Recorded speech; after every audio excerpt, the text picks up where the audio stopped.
सारे के सारे ज्वालामुखी, सभी ज्वालामुखी का मैं तहे दिल से स्वागत करती हूँ आज की हमारी सबसे पहली क्लास में।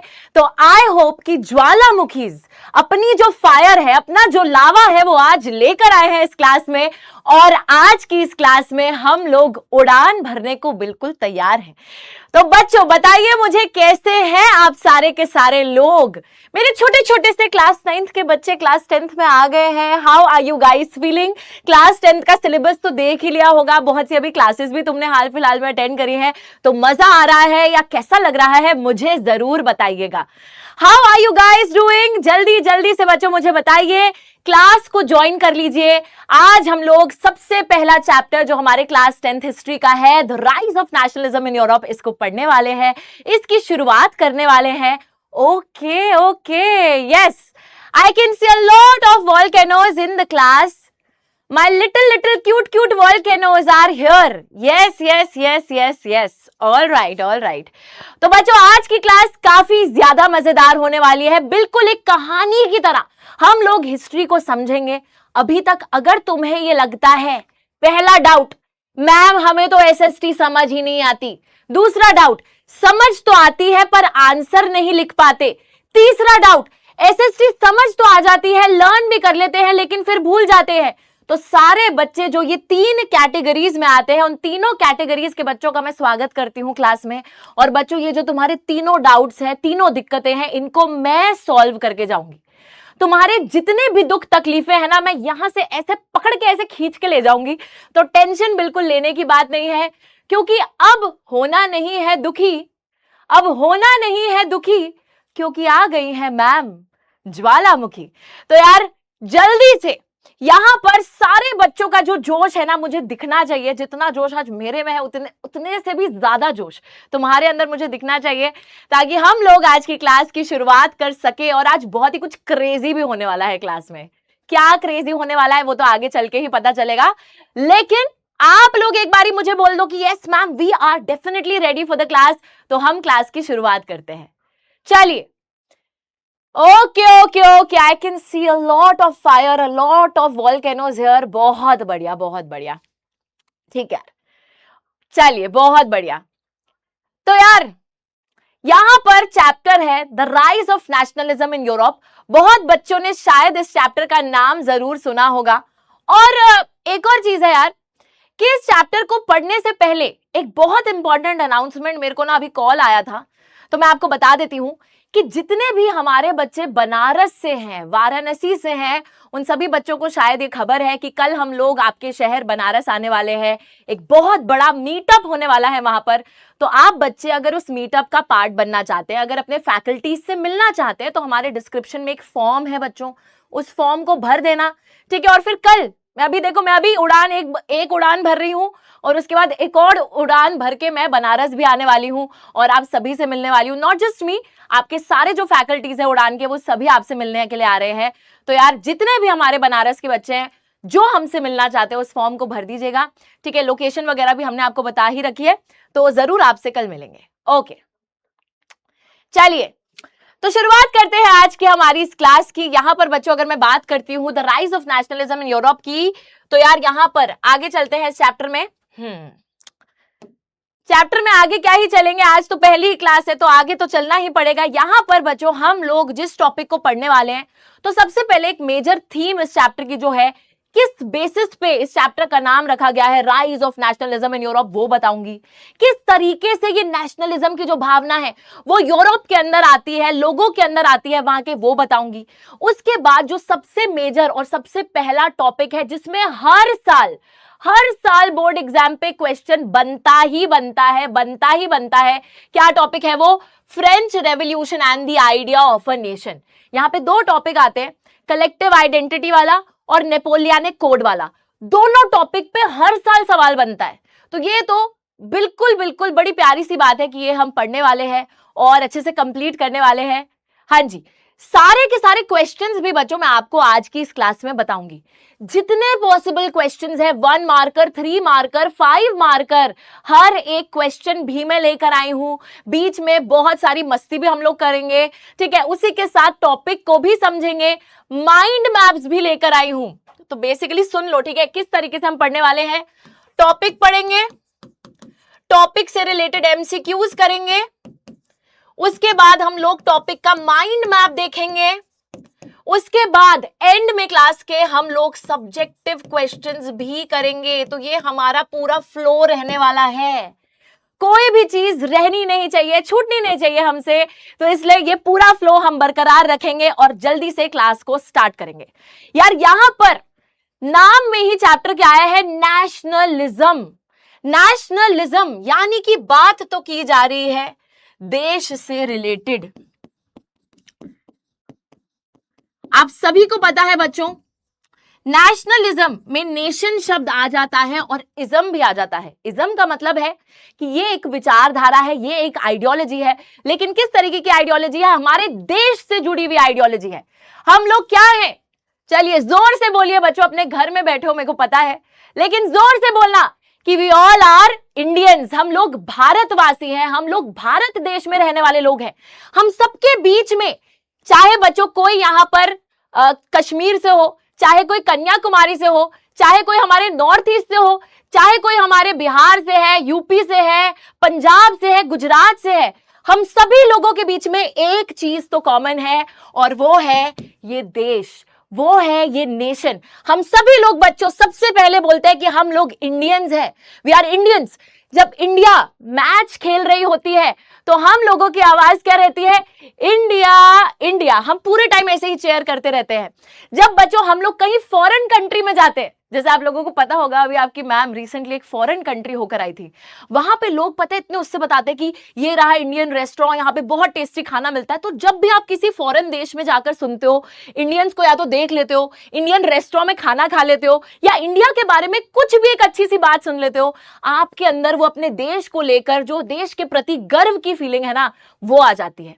सिमिलरली जब हम अपना मैच देखते हैं, we all are united as one, कि वी ऑल आर इंडियंस। हम लोग अपनी टीम को सपोर्ट कर रहे हैं, चाहे हमारी टीम हारे या जीते, जो कि जीतती है मोस्ट ऑफ द टाइम्स। उसी के साथ यहां पर बच्चों हम और क्या चीज देखते हैं कि आप लोग जब कोई गाना गाते हो, मतलब ये कोई गाना नहीं कि हम धुरंधर का कोई गाना गा रहे हैं, गाना इन द सेंस कि जब हम कोई पेट्रियोटिक सॉन्ग गाते हैं, जैसे कि वंदे मातरम गाते हैं, या फिर जब हम अपना नेशनल एंथम गाते हैं, जन गण मन गाते हैं, उस टाइम पर भी बच्चों हमारे अंदर जो फीलिंग आती है ना, वही फीलिंग, वही एहसास क्या है, दैट इज नेशनलिज्म। अब ये तो बात हो गई हमारे इंडियंस की कि हमारे अंदर तो भरपूर नेशनलिज्म भरा हुआ है, लेकिन ये जो नेशनलिज्म की फीलिंग है, ये एक समय पे यूरोप के अंदर भी आई थी। ये नेशनलिज्म की लहर वहां पे लोगों के बीच में भी दौड़ी थी। इस लहर के आने के बाद में वहां के जो यूरोप के लोग थे बच्चों, वो वहां के राजा पे चुनौती उठाने लगते हैं। आज मैं बच्चों आपको एक रानी से मिलवाने वाली हूं। आप क्या कोई आइडिया लगा सकते हैं कि वो रानी कौन है? हाँ, आइडिया लगाओ थोड़ा सा अपना। तो यूरोप के अंदर नेशनलिज्म की लहर जब तक नहीं आई थी, उससे पहले कौन सा सिस्टम चलता था? वहां पर जो सिस्टम चलता था, उस सिस्टम का नाम है मोनार्की। और बच्चों मेरे को इतनी हंसी आ रही है इस फोटो को देखकर, आई थिंक आप लोगों को दिख रहा होगा यहाँ पे मैं बात क्या कर रही हूँ। This is just me, okay? नहीं नहीं नहीं यार, तो यहां पर देखो, बड़ी प्यारी सी बात आपको मैं बताऊंगी। यूरोप के अंदर मोनार्की का सिस्टम चलता था, और मोनार्की के सिस्टम के अंदर आप सभी को पता है कि क्या होता है, राजा रानी जो भी है, किंगडम्स होते थे उनके, बहुत बड़ा राज्य होता था जहां पर वो राज करते थे, और उस राज्य के अंदर सारी की सारी पावर उस राजा या रानी के हाथ में रहती थी। जनता के पास कोई पावर नहीं थी, जनता सिर्फ प्रजा थी, जो कि बस हाँ, जो राजा रानी बोल रहे हैं उसको हाँ जी, जो आप बोल रहे हो हमारी तो वही आज्ञा है, हम तो मान लेंगे, जो हुक्म मेरे आका। तो जनता सिर्फ प्रजा थी, जनता सिर्फ सब्जेक्ट्स थे जो कि राजा की या रानी की आज्ञा को मानते थे। और राजा रानी जो होते थे वो पूरा जो है, रानियां तो कम ही, राजा ही होते थे ज्यादातर। उस टाइम पे इतना हम बोल सकते हैं कि फेमिनिज्म मूवमेंट चालू नहीं हुआ था, तो थोड़ा मेल डोमिनेटेड वर्ल्ड था, तो यार राजा ज्यादा होते थे। तो राजा जो होते थे बच्चों, वो सारी पावर अपने हाथ में रखते थे, किसी और के हाथ में पावर नहीं देते थे। जो जनता थी वो काफी परेशान रहती थी कि हमें तो हर चीज राजा की माननी पड़ती है। सेंट्रलाइज्ड पावर, जनता के पास कोई पावर नहीं, राजा का जो मन करेगा वो करता था, ठीक है? तो एक तरीके से आपने लाइन सुनी होगी कि मेरा वचन ही शासन है। जो राजा ने बोल दिया वही कानून है, वही शासन है, आप उस पर सवाल नहीं उठा सकते थे। धीरे धीरे बच्चों जनता को रियलाइज होता है कि ये जो सिस्टम है इसको तो हमें हैंग करना पड़ेगा। ये सिस्टम ज्यादा टाइम तक नहीं चल सकता क्योंकि इस सिस्टम के अंदर हमारे पास कोई पावर नहीं है भाई। तो सिस्टम को हैंग करने की तैयारी कर ली थी, राजा की फील्डिंग सेट करने की तैयारी कर ली थी यहां पर हमारी यूरोप की जनता ने। और बच्चों धीरे धीरे हम देखते हैं कि लोग रेवोल्यूशन लेकर आएंगे, राजा रानी के खिलाफ जो है चैलेंजेस पोज करेंगे और वो डिमांड करेंगे आजादी। वो डिमांड करेंगे कि जो हम एक जैसी जनता है, जो एक भाषा बोलती है, एक संस्कृति को प्रैक्टिस करती है, जो एक जैसी जनता है, उनका एक नेशन स्टेट बने, उनकी एक अलग देश बनना चाहिए। इस चीज की डिमांड दौड़ने लगी। This was the feeling of nationalism in Europe.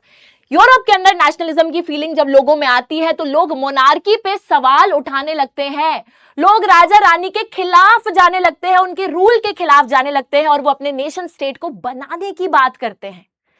ठीक है मेरे बच्चों, यस, आजादी की बात करी उन्होंने बात करी कि हमें एक आजाद देश चाहिए, अपना देश चाहिए जहां पर हमारा राज चलेगा, आपका राज नहीं चलेगा। तो एक तरीके से बच्चों उन्होंने कौन से सिस्टम की डिमांड करी है? उन्होंने कहीं ना कहीं डेमोक्रेसी की डिमांड रखी, कहीं ना कहीं आजादी, लिबर्टी, फ्रीडम की डिमांड आगे रखी है। They wanted that kind of a system जहां पे जनता के हाथ में पावर आए। ओके, तो this is what the entire chapter is about. I hope कि मेरे ज्वालामुखी को चैप्टर का जो क्रक्स है, जो मीनिंग है, वो समझ में आ गया है। तो जल्दी से मुझे लोग बताएं कि मजा आया, मतलब समझ में आया कि ये चैप्टर किस बारे में है। ओके, तो यहां पे रानी को बाय बाय बोल देते हैं। इतने तो अच्छे नहीं भी लग रहे हैं हम। हाँ चलो बाय बाय बोलते हैं और यहां पर आते हैं हम लोग आगे। बहुत ही बढ़िया, ठीक है मेरे बच्चों। अब देखो यार, यहां पर यूरोप की ना मैं दो इमेजेस लेकर आई हूं। एक समय पे यूरोप कैसा था और आज के समय पे यूरोप कैसा है, आपको यही देख के समझ में आ जाएगा। एक समय की बात है, अप्रोक्सीमेटली अगर हम 19th सेंचुरी की बात करें, 19th सेंचुरी के अंदर आप देख सकते हो एम्पायर, किंगडम बने हुए हैं बड़े बड़े से, जहां पर राजा आराम से अपनी राजगद्दी पे बैठा है और अपना ऑर्डर चला रहा है। इतना बड़ा ऑस्ट्रियन एम्पायर, इतना बड़ा ऑटोमैन एम्पायर, यहां पर आप देख सकते हो गाइस फ्रांस भी बहुत बड़ी सी जगह आपको दिखाई दे रही है। ठीक है, तो ये देखो प्रूशिया, इतना बड़ा प्रूशियन एम्पायर। लेकिन अब अगर हम देखें ये जगह बिल्कुल बदल चुकी है। यहां पर फ्रांस, जर्मनी, ठीक है, यहां पे देखो ऑटोमैन एम्पायर की पूरी जगह पर बोस्निया, क्रोएशिया, स्लोवेनिया, सर्बिया, ये सारे नए नए देश बने हैं, ये सारे नेशन स्टेट्स बने हैं। क्यों बने हैं? बिकॉज ये जो लोग थे बच्चों एक टाइम पे राजा के रूल से परेशान हो गए थे, इन्होंने अपनी आवाजें उठाई, इनके अंदर नेशनलिज्म की लहर दौड़ी, इन्होंने राजा की अथॉरिटी पर सवाल उठाए और फिर रेवोल्यूशन लेकर आए और उसके बाद इन्होंने अपने नेशन स्टेट को बनाया। This is how it is done guys. इंसान के पास ना पावर बहुत ज्यादा है, बस उसे ये चीज रिकॉग्नाइज करनी होती है। ऐसे ही आप लोग भी कभी भी अपने आप को किसी से कम मत समझना बच्चों, ठीक है, कभी भी कम मत समझना, क्योंकि तुम लोगों के अंदर भी बहुत ज्यादा शक्ति है चीजों को बदलने की, अपने जो हालात हैं उनको बदलने की। एंड ट्रस्ट मी गाइस कि अगर अपनी लाइफ में आपको एक पॉजिटिव चेंज लेकर आना है, वो चेंज सिर्फ और सिर्फ आप पढ़ाई से लेकर आ सकते हो, सिर्फ और सिर्फ अपने मेरिट से लेकर आ सकते हो और बहुत ज्यादा आगे निकल सकते हो अपनी लाइफ में, है ना। तो मेहनत जो है वो सन्नाटे में करो ताकि तुम्हारी तरक्की शोर मचाए। ये बात तो तुम्हें पता ही होगी गाइस, है ना। चलो ठीक है, तो यार ये बहुत ही बेसिक सा इंट्रोडक्शन था इस चैप्टर का। अब जो मेजर चैप्टर है उसकी शुरुआत करते हैं और यहां पे एक बहुत ही अमेजिंग सी पेंटिंग आने वाली है। बहुत ही अमेजिंग सी पेंटिंग है। ये उनकी पेंटिंग नहीं है बच्चों, आपने देखा होगा वेलकम मूवी में भी एक पेंटिंग थी ना उदय भाई की, जिसमें एक घोड़ा था और घोड़े के ऊपर कौन होता है? गधा होता है, ठीक है। लेकिन ये वाली पेंटिंग वो पेंटिंग से बहुत डिफरेंट है। This painting is made by a very good artist. इस आर्टिस्ट का नाम क्या है? इस आर्टिस्ट का नाम है फ्रेडरिक सोरू। सोरी है ये लगता है पेंटिंग बनाने के बाद। बच्चों फ्रेडरिक सोरू और तुम रोरू, यहां पे रोना नहीं है, ठीक है। देखो फ्रेडरिक सोरू जो है उन्होंने इस पेंटिंग को बनाया और बड़ी कमाल की पेंटिंग है, लेकिन हकीकत तो ये थी कि रियलिटी में और इस पेंटिंग में जमीन आसमान का अंतर था। रियलिटी बहुत अलग थी और ये पेंटिंग जो थी वो एक यूटोपिया थी। अब आप लोग सोचोगे कि यूटोपिया, मैम ने ये कैसा शब्द उठा के फेंका हमारे ऊपर, हमें तो नहीं पता है। तो मेरी बात को ध्यान से सुनिए बच्चों, यूटोपिया का मतलब होता है कोई ऐसी चीज जो रियलिटी में एग्जिस्ट नहीं करती, जो एक आइडियल वर्ल्ड है। मतलब कि मैं जब ऐसे सोच रही हूं, अपने सपनों में खो गई हूं कि मैं बहुत ज्यादा अमीर हूं, मेरा प्राइवेट जेट खड़ा है, ठीक है, मेरे पास 5-6 गाड़ियां हैं, तो that is utopia, that is something which is very very ideal, which is not reality. अब यहां पर इन्होंने प्राइवेट जेट और गाड़ियां तो नहीं बल्कि कुछ और ही बनाया था। ये इनका एक सपना था कि एक ये सपना है और ये किसी ना किसी समय में जाके शायद हकीकत बन सकता है। इस ड्रीम में बच्चों, इस आइडियल वर्ल्ड में फ्रेडरिक सोरू ने देखो बनाया क्या है। यहां पर एक लंबी कतार में आपको लोग दिख रहे हैं, पता नहीं कहां तक, ऐसे सांप की तरह कहां तक जा रहे हैं समझ ही नहीं आ रहा है ना। नेवर एंडिंग एक लाइन चल रही है, क्यू में लोग खड़े हुए। ये लोग हैं कौन? ये लोग हैं आदमी औरतें यूरोप के। तो यूरोप के अलग अलग फ्लैग्स को पकड़कर ये आदमी औरतें पता नहीं कहां एक लंबी कतार में जा रहे हैं। ये लोग, ये कौन है आंटी? ये आंटी कौन है बच्चों बताओ?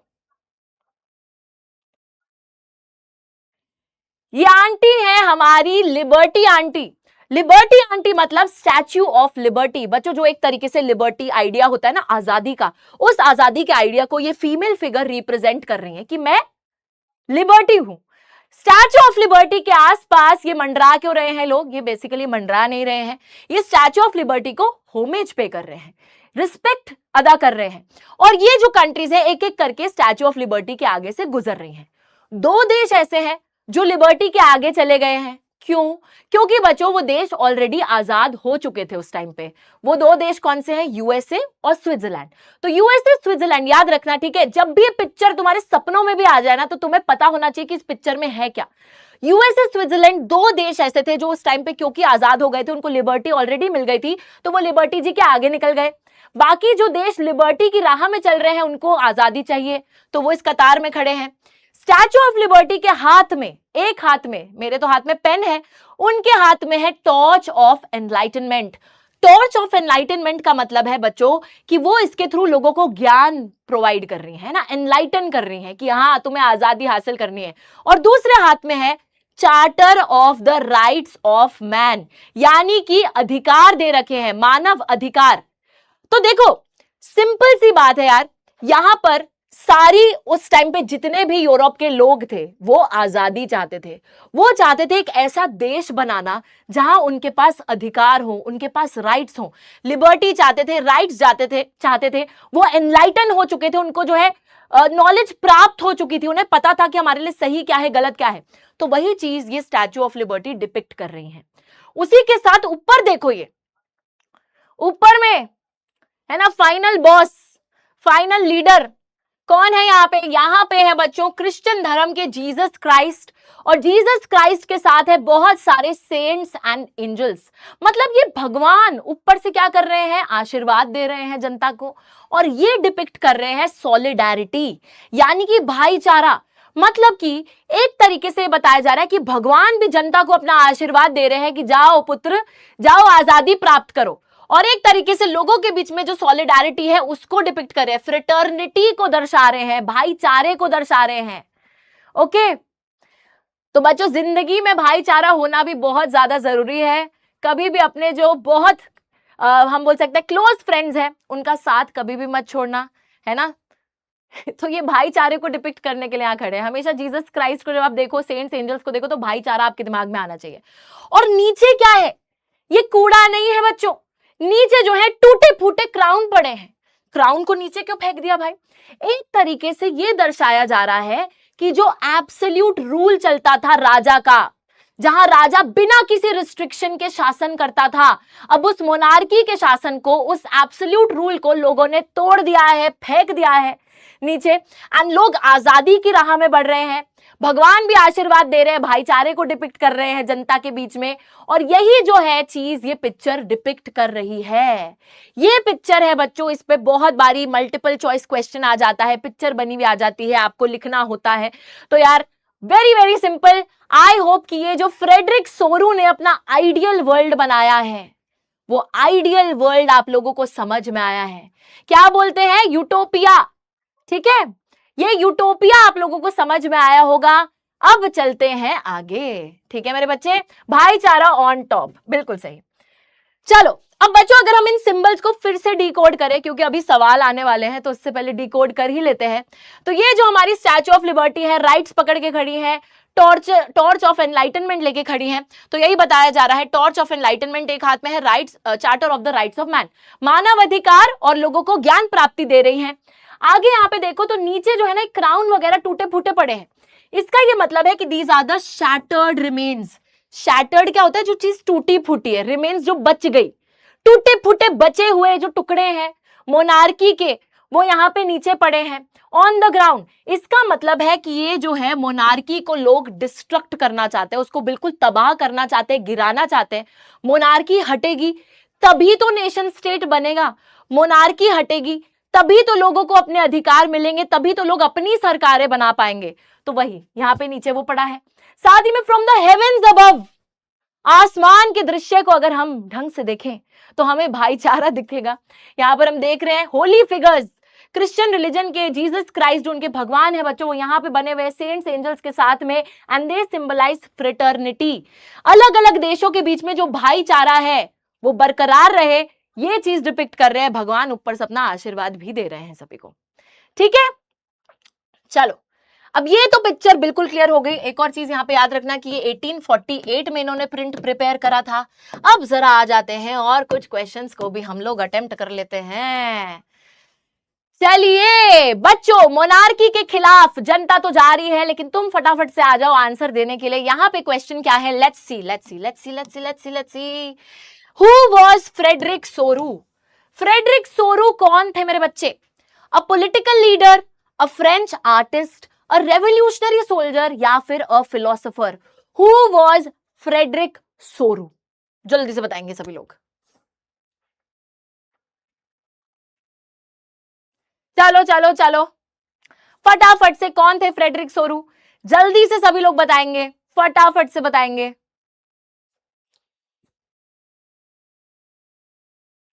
Okay, all right all right all right, A B C D में से। अच्छा जी,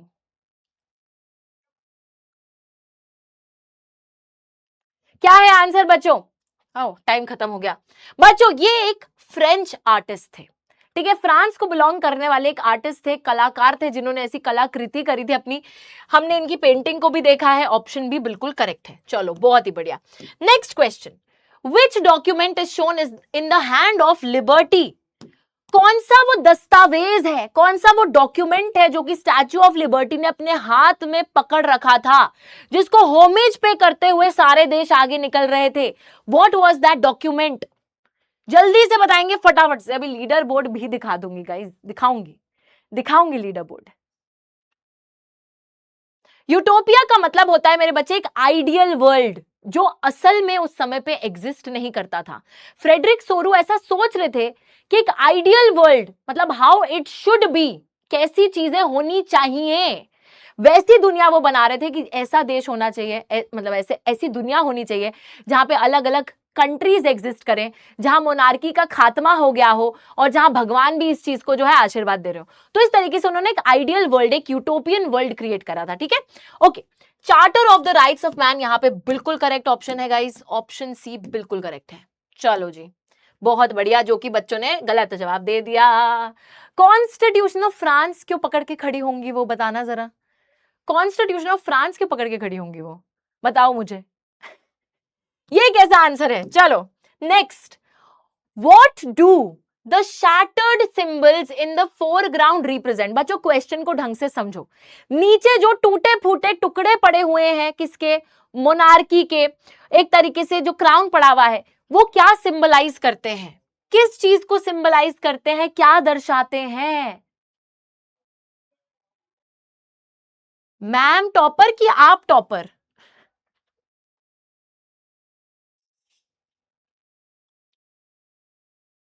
होमेज का मतलब होता है बच्चों एक तरीके से हम रिस्पेक्ट पे करते हुए अपनी चल रहे हैं, ठीक है, that is homage. All right, चलिए, I think the time is up. Yes, the time is up guys. यहां पर जो शैटर्ड रिमेन्स पढ़े थे उसका मतलब है end of feudalism and absolutism. अब सभी को ये वर्ड पता है, एक बारी फ्यूडलिज्म का मीनिंग जो है आगे समझाऊंगी, एक बारी मैं आपको एब्सोल्यूट रूल जो होता है इसका मीनिंग समझा देती हूं। बच्चों याद रखिएगा कि यूरोप में इस टाइम पे जो मोनार्की थी वो एक एब्सोल्यूट तरीके से शासन करती थी। एब्सोल्यूट का मतलब होता है जहां आपकी पावर पे कोई रिस्ट्रिक्शन नहीं है, कोई पाबंदी नहीं है, किसी भी तरीके से आप रूल कर सकते हो, जो आप बोलोगे वही हो जाएगा। That was the absolute rule, जिस तरीके से यहां पर राजा शासन करते थे, ठीक है। तो एब्सोल्यूटिज्म को खतरा था, उसको खत्म करने की बात थी, और एंड ऑफ फ्यूडलिज्म, फ्यूडलिज्म अभी आगे मैं बताऊंगी, ठीक है, फ्यूडलिज्म की अभी बात आगे करेंगे। चलो बहुत बढ़िया, तो एक बार लीडर बोर्ड देख ही लेते हैं यहां तक। प्रत्यूष, ओके, सी और conditioning, Akash, Aditya, Aman, Nirpen, Avisha, Chaudhary travels, Mayank, devil, blazing shadow, Gurleen, Shishupal, Pawan, Vijender, Nilesh, Aashna, Bhoomi. बहुत बढ़िया गाइस, बहुत बढ़िया। इसी तरीके से मेरे ज्वालामुखी एक्टिव रहे थ्रू आउट द क्लास और प्रेजेंट रहे, इसी तरीके से हम लोग आगे चलते रहेंगे और फटाफट से आंसर देते रहो, ठीक है। चलो चलो चलो चलो चलो चलो, अब बच्चों यहां पर आगे आ जाते हैं, एक और क्वेश्चन है। अरे ये तो सेम ही क्वेश्चन है, चलो आगे आ जाते हैं। अब बच्चों यहां पर देखो, इस टॉपिक पे भी चलने से पहले ना एक बारी थोड़ा सा पीछे आते हैं। लेट्स टॉक अबाउट समथिंग जो हमें ऑलरेडी पता है। हमने क्लास 9th में क्या पढ़ा है? अब बच्चे बोलेंगे मैम ये तो हम भूल गए, क्योंकि क्लास 9 से जब हम 10th में आए तो 9th का हम भूल जाते हैं, 10th से जब 11th में जाएंगे तो 10th का भूल जाएंगे, लेकिन ऐसा हम होने नहीं देंगे बच्चों। हम आपको थ्रू आउट द वे चीजें याद दिलाते चले जाएंगे चले जाएंगे चले जाएंगे। तो क्लास 9th के अंदर एक चैप्टर हमने पढ़ा था जिसका नाम था फ्रेंच रेवोल्यूशन, है ना। कितने बच्चों ने ये चैप्टर बिल्कुल दिल से पढ़ा था? कुछ याद है क्या उस चैप्टर के बारे में? एटलीस्ट एक तो चीज याद होगी, भूल गए? बहुत बढ़िया बच्चों, बहुत बढ़िया। तो यार क्लास 9th में हमने एक चैप्टर पढ़ा था फ्रेंच रेवोल्यूशन, यानी कि फ्रांस में क्रांति की हमने बात करी थी। और फ्रेंच रेवोल्यूशन की अगर मैं बात करती हूं तो आप सभी को ईयर याद होना चाहिए, द ईयर वाज 1789। सभी को ये चैप्टर मैंने पढ़ा रखा है यार, तो यार ऐसे कैसे आप कर सकते हो बच्चों? Year of the French revolution 1789, मन लगा के नहीं पढ़ा था तो चलो अभी इसको फटाफट से एक बारी रिवाइज करते हैं। पूरा चैप्टर नहीं बता रही, बेसिक चीज बता रही हूं इस चैप्टर की। बच्चों फ्रांस में आप लोगों को याद होगा कि एक ऐसा समय आ गया था कि लोग बहुत ज्यादा वहां के राजा के खिलाफ चले गए थे। जल्दी से कमेंट सेक्शन में राजा का नाम स्पैम हो जाना चाहिए। फ्रांस के अंदर एक सबसिस्टेंस क्राइसिस आ गया था, लोगों की जो बेसिक नेसेसिटीज थी, जो बेसिक चीजें जरूरतें जो थी उन पे खतरा आ गया था।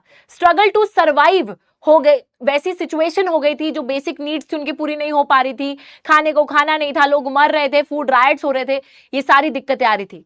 उसी बीच में बहुत से फिलोसोफर्स अपनी फिलोसफीज लेकर आए थे, उन्होंने लोगों को जागरूक करा कि ये जो राजा लोग बोलते हैं ना कि हम तो भगवान के बंदे हैं, आप हमारे रूल पे सवाल नहीं उठा सकते, तो ये सब गलत है, आप लोग रीजन से सोचो, ठीक है, अपनी रैशनैलिटी से डिसीजंस लो, बिल्कुल सही। तो लुई 16 की फील्डिंग सेट कर दी गई थी फ्रांस के अंदर। हम लोगों ने देखा था कि एक समय पर यहां पर हुआ करती थी एक मोनार्की, यानी कि राजा का शासन, इसको बदलकर यहां पर एक कॉन्स्टिट्यूशनल मोनार्की बनाई जाती है। कॉन्स्टिट्यूशनल मोनार्की में बच्चों एक कॉन्स्टिट्यूशन को लाया जाता है और राजा की पावर पे रोक लगाई जाती है। कॉन्स्टिट्यूशनल मोनार्की के बाद यहां पर हम देखते हैं कि एक रिपब्लिक का शासन एस्टैब्लिश होता है, एक कन्वेंशन का शासन एस्टैब्लिश होता है, जो कि था हमारा जैकोबिन क्लब। जैकोबिन क्लब वो लोग थे जो थर्ड एस्टेट को बिलोंग करते थे, जो सबसे नीचा सेक्शन था सोसाइटी का, उनके हाथ में पावर आई थी। मैक्सिमिलियन रॉबिस्पेयर का नाम याद आ रहा होगा, रेन ऑफ टेरर याद आ रही होगी। इस रिपब्लिक के शासन के बाद एक और रूल आता है, वो था हमारे डायरेक्टरी का रूल।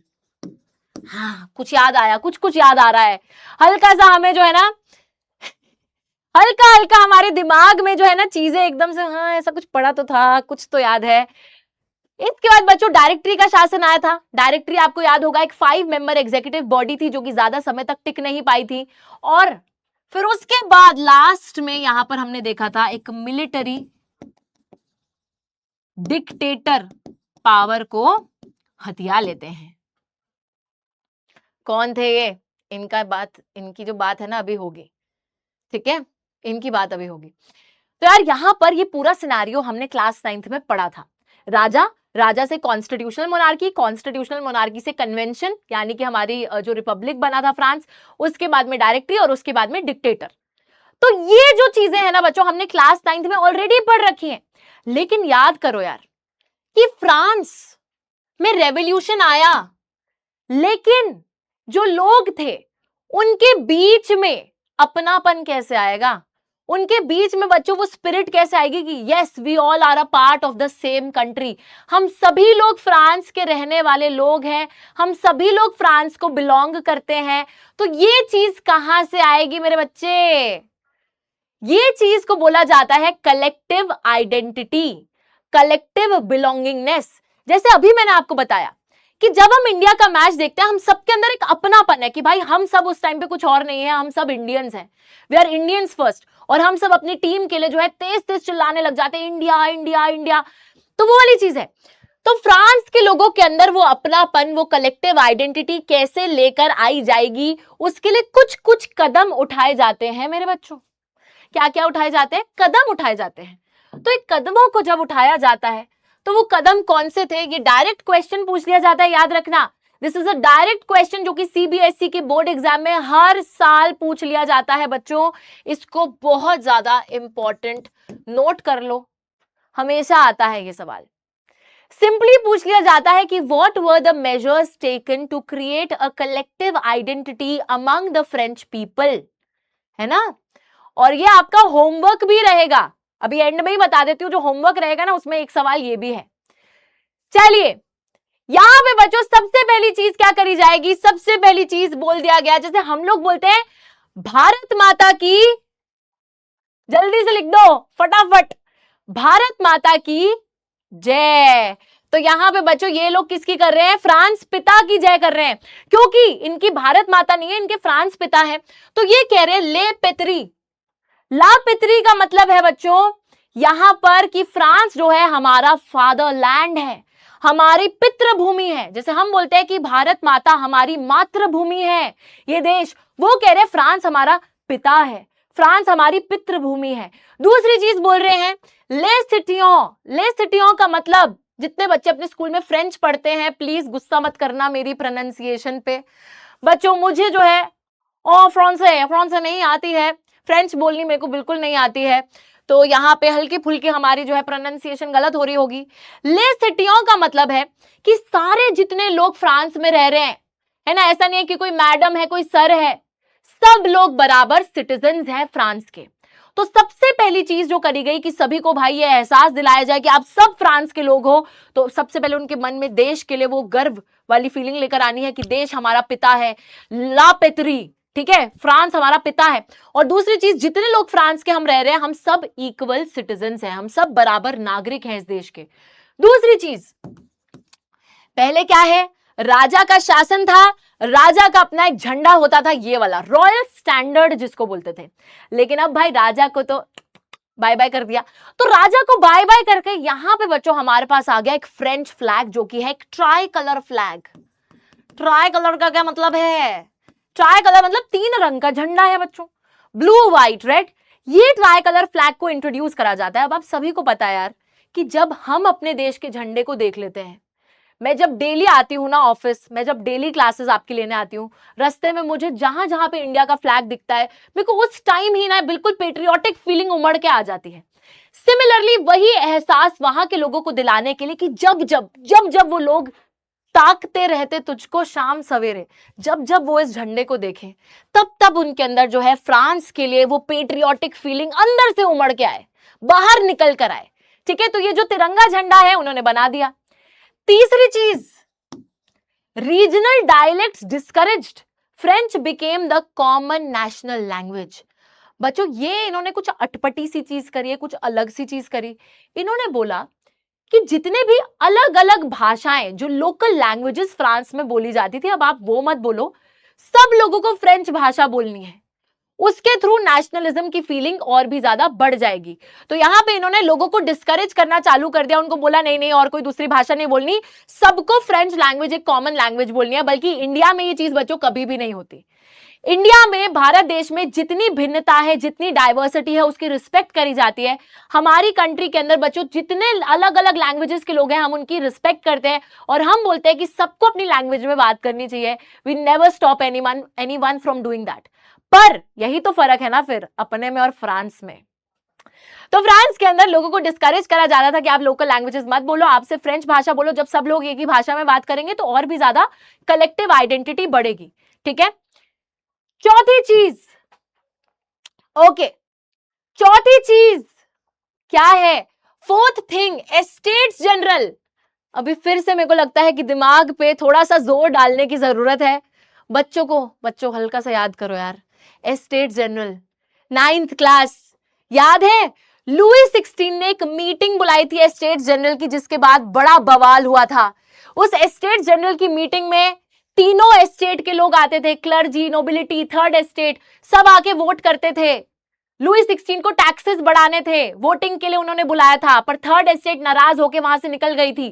तो एस्टेट जनरल को बदलकर अब बच्चों उसका नाम रख दिया जाता है नेशनल असेंबली, जो कि एक ऐसी बॉडी रहेगी जो कि वहां के नागरिक चुनेंगे।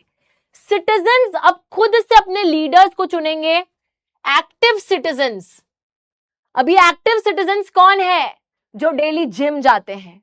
नहीं बच्चों, एक्टिव सिटीजन्स भी थोड़ा सा दिमाग पे जोर डालने पे याद आएगा कि एक्टिव सिटीजन्स फ्रांस में वो लोग हुआ करते थे जिनके पास वोटिंग राइट था, जिनके पास वोट देने का अधिकार था। तो यहां पे उन्हीं की बात करी जा रही है कि एक्टिव सिटीजन्स जो होंगे वो यहां पे नेशनल असेंबली को चूज करेंगे और नेशनल असेंबली यहां की एक इलेक्टेड बॉडी बनेगी। ठीक है, बिल्कुल सही। आगे देखिए, फिफ्थ चीज, hymns composed, oaths were taken, martyrs were commemorated in the name of the nation। बच्चों, हिम्स क्या होती है? गाने, गाने लिखे गए। ठीक है, गाने लिखे गए। जैसे कि हम लोग इंडिया में क्या, कौन सा गाना पेट्रियोटिक में गाऊं? तो जैसे हम लोग सुनते हैं, वंदे मातरम सुनते हैं कि तेरे पास ही मैं आ रहा हूं, है ना, और वंदे मातरम। तो जितनी बारी हम वंदे मातरम सुनेंगे, हमारे अंदर वो एक देशभक्ति का एहसास आएगा। सिमिलरली फ्रांस के अंदर देशभक्ति का एहसास लाने के लिए गानों को लिखा जा रहा था। Oaths were being taken. Oath क्या होती है? कसमें खाई जा रही हैं कि फ्रांस के लिए तो हम अपनी जान भी दे देंगे। ऐसा भी नहीं, ठीक है, लेकिन कसमें खाई जा रही थी। जैसे हम लोग भी इंडिया में प्लेज लेते हैं, ओथ लेते हैं कि we all Indians are brothers and sisters. अब ये वाली ओथ बहुत ही कम बच्चे लेते हैं, है ना, कि सबको कैसे बहन भाई बना दें हम अपना। लेकिन वहां पे भी बच्चों ओथ ली जा रही थी कि हम अपने देश को प्रोटेक्ट करेंगे, देश के लिए ये, देश के लिए वो। तो ओथ्स ली जा रही थी। मार्टर्स यानी कि जिन लोगों ने देश के लिए अपनी जान दे दी है, जो शहीद हो गए हैं, उनको भी कमेमोरेट करा जा रहा है। तो उनकी याद में जैसे आपने एक तरीके से हम बोल सकते हैं कोई स्टैचू बनवा दिया या कहीं पे लिखवा दिया, तो उस तरीके से उनको कमेमोरेट करा जा रहा था। ये सारी चीजें करी जा रही थी बच्चों, all in the name of the nation. सब कुछ देश के नाम पे किया जा रहा है कि जब लोग कोई गाना सुने, कोई कसम खा रहे हैं देश के लिए, या फिर जो लोग शहीद हो गए हैं उनको कमेमोरेट कर रहे हैं, तो सबके अंदर एक देशभक्ति की भावना दौड़नी चाहिए। आगे देखो, centralized system created to form uniform laws for all. बच्चों सेंट्रलाइज सिस्टम, पहले क्या होता था, जैसे अलग अलग फ्रांस में जो है अलग तरीके से चीजें चल रही थी, कहीं कुछ और रूल्स, कहीं कुछ और रूल्स, सब बोल रहे थे माय लाइफ माय रूल्स। लेकिन अब बच्चों ये सिस्टम सेंट्रलाइज कर दिया, मतलब पूरे फ्रांस में एक ही तरीके का कानून बनेगा जो हर जगह फॉलो करा जाएगा। ठीक है, तो सिस्टम सेंट्रलाइज हो गया है, प्रशासन एक सेंट्रलाइज्ड तरीके से होगी, सभी के लिए बराबर कानून बनेंगे। तो no more my life my rules, it will be the country's rules and your life. Next, internal custom duties abolish, uniform system of weights and measures was introduced. बच्चों यहाँ पे देखो बात क्या हो रही है, जैसे पहले क्या होता था कि पूरा जैसे फ्रांस है, एक जगह से अगर आप दूसरी जगह पे जाते हैं तो यहाँ पे जैसे बोला जा रहा है कि 1 किलो कुछ और बताया जा रहा है, यहाँ पर 1 किलो की कोई और मेजरमेंट है। तो ये जो चीजें थी ना बड़ी कंफ्यूजिंग हुआ करती थी। अभी बता दिया गया कि एक ही तरीके से पूरे फ्रांस के अंदर मेजरमेंट करी जाएगी, एक ही स्केल रहेगा वेट्स और मेजरमेंट का, चीजों को वजन करने का, चीजों को मेजर करने का एक ही स्केल रहेगा, अलग अलग नहीं रहेगा। तो uniform system of weights and measures लाया गया। उसी के साथ पहले ये भी होता था कि आप एक जगह से दूसरी जगह जा रहे हो, यहाँ टैक्स लग जाता है चीजों पे, तो ये टैक्सेस जो इंटरनली लगे हुए थे इनको भी हटा दिया गया। तो कस्टम ड्यूटीज, ड्यूज का मतलब है जितने टैक्सेस लगे हुए थे इंटरनली वो हटाए गए। दूसरी चीज, वेट्स और मेजर्स का जो सिस्टम है वो पहले बिल्कुल अलग चलता था, उसको सेम करा गया पूरे फ्रांस के लिए। तो इस तरीके से मेरे बच्चों यहां पर चीजों को बदल दिया गया। ठीक है, सभी को ये बात समझ में आ गई होगी अभी तक तो, और अगर अभी नहीं भी आई है तो हमारे पास एक बहुत ही बेहतरीन चीज आप लोगों के लिए है, और वो क्या है बच्चों, माइंड मैप। क्या है, माइंड मैप। तो एक बारी माइंड मैप के लिए रिक्वेस्ट हो जाए यार, एक बारी जल्दी से हो जाए। मेरे को पता है कि मैं जितने सालों से, अभी मेरे को अप्रोक्सीमेटली एसएसटी पढ़ाते हुए 7 साल हो गए हैं। हाँ बच्चों, 7 साल।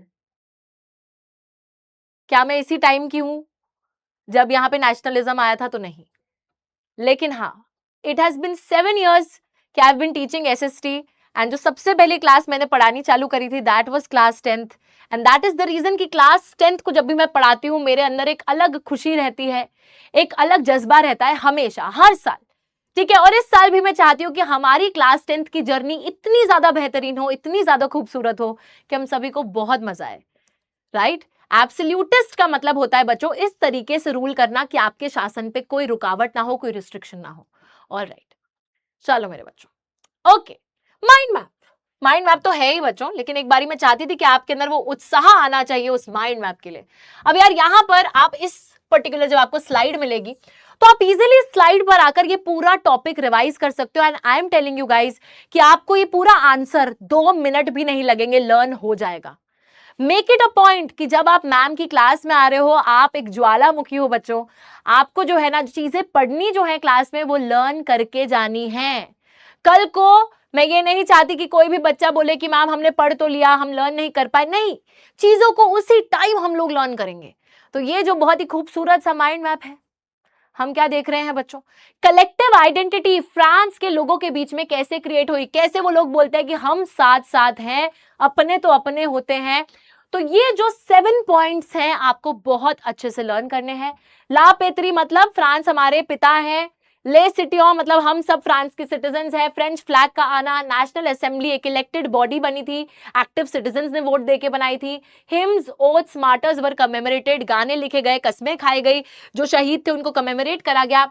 यूनिफॉर्म लॉज, एक सेंट्रलाइज्ड एडमिनिस्ट्रेटिव सिस्टम जो पूरे फ्रांस के लोगों के लिए बराबर कानून बनाएगा। Uniform system of weights and measures, एक ही तरीके से चीजों को वजन करा जाएगा, मेजर करा जाएगा throughout France. Internal custom duties, dues हटा दिए।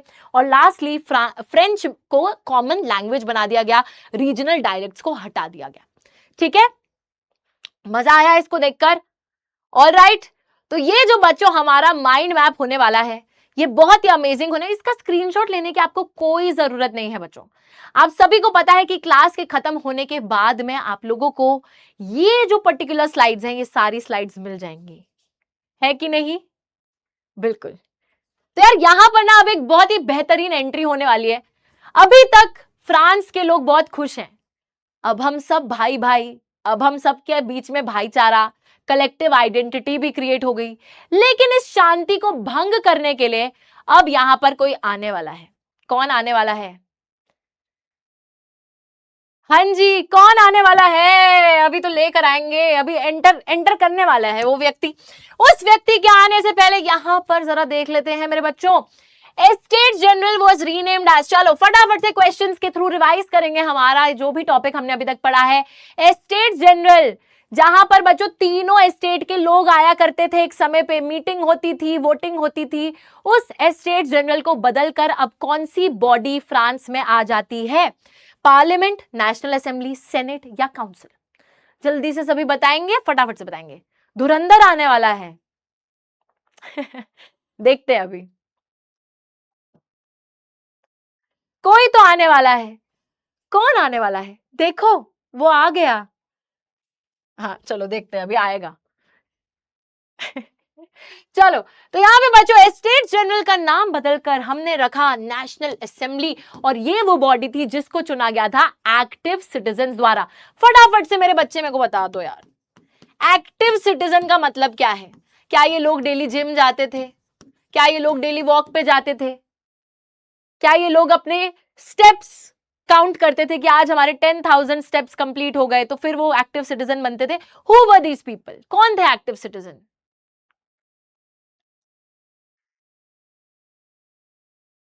यूनिफॉर्म लॉ का मतलब बच्चों, यूनिफॉर्म क्या होता है? सबके लिए बराबर। आप स्कूल में यूनिफॉर्म पहन के जाते हो ना, तो वो क्या है? सबकी सेम होती है। तो यूनिफॉर्म का मतलब है सबके लिए बराबर लॉ। ओके, बिल्कुल सही जवाब। एक्टिव सिटीजन वो थे जिनके पास वोटिंग राइट था, जिनके पास वोट देने का अधिकार होता था मेरे बच्चों। बहुत बढ़िया, बहुत बढ़िया। चलिए, हाँ जी, तो ये जिम नहीं जाते थे, ये हटा दो। एक्टिव सिटीजन द्वारा नेशनल असेंबली को चुना गया। चलो बहुत बढ़िया। अरे अरे बाप रे, अरे अरे अरे अरे अरे, ये देखो भाई, सबसे पहला बच्चों यहां पर 100% होने से रह गया, but still this is enough. तो ऑल माय उड़ानियंस, आप लोगों ने उड़ान फाइनली भर ही ली है। यहां पर हमने देख ही लिया है आप लोगों को। 99.68% people have answered correctly. Wow, amazing guys, amazing.